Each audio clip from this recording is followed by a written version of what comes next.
برائیوں کا پلڑا جھک جائے گا، اچھائیوں کا پلڑا نہیں جھکے گا، وہ دوزخ میں جائے گا۔ اللہ فرماتے ہیں وما ادراک ما ہی، جانتے ہو دوزخ کیا چیز ہے؟ نار حامیہ، بھڑکتی ہوئی آگ ہے، بھڑکتی ہوئی۔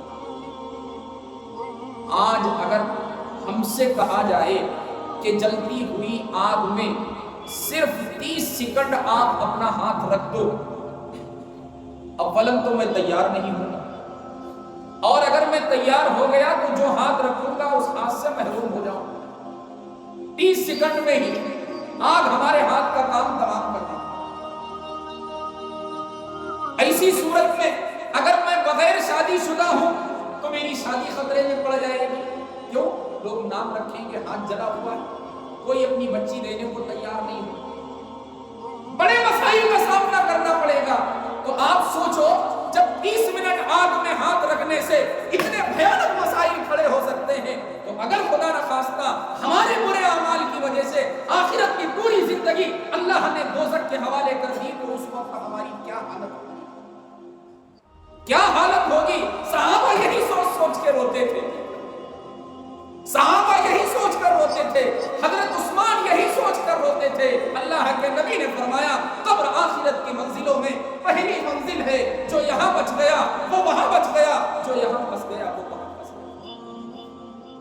اللہ کے پاک پیغمبر جناب رسول اللہ صلی اللہ علیہ وسلم نے ارشاد فرمایا القیس من دان نفسہ وعمل لما بعد الموت والعاجز من اتبع هواها وتمنى على اللہ۔ سمجھدار آدمی وہ ہے جو مرنے سے پہلے مرنے کی تیاری کرتا ہے، سفر آخرت پر روانہ ہونے سے پہلے اس سفر کا توشہ اپنے اعمال نامے میں اچھائیوں کی شکل میں جمع کر لیتا ہے، اور سب سے بیکار آدمی وہ ہے جو آخرت کی کوئی تیاری نہیں کرتا لیکن لوگوں سے کہتا پھرتا ہے اللہ بڑا غفور رحیم، اللہ بڑا کریم۔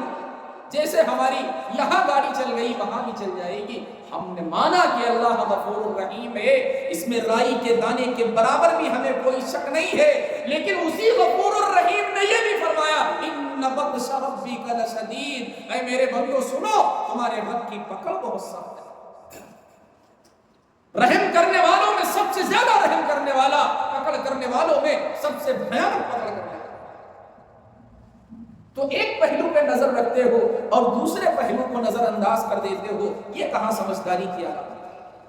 تو میں نے آپ حضرات کے سامنے خطبے میں جو آیت کریمہ تلاوت فرمائی تھی من کان یرید حرث الآخرۃ، اللہ فرماتے ہیں جو آخرت کی کھیتی کو مزین کرنا چاہتا ہے ہم اس کی کھیتی کو مزین کر دیتے ہیں، ومن کان یرید حرث الدنیا، اور جو دنیا کی کھیتی کو بہتر بنانا چاہتا ہے ہم اس کے مقدر میں جو ہے وہ دے دیتے ہیں، وما لہ فی الآخرۃ من نصیب، لیکن آخرت میں دنیا دار کا کوئی حصہ نہیں ہوگا۔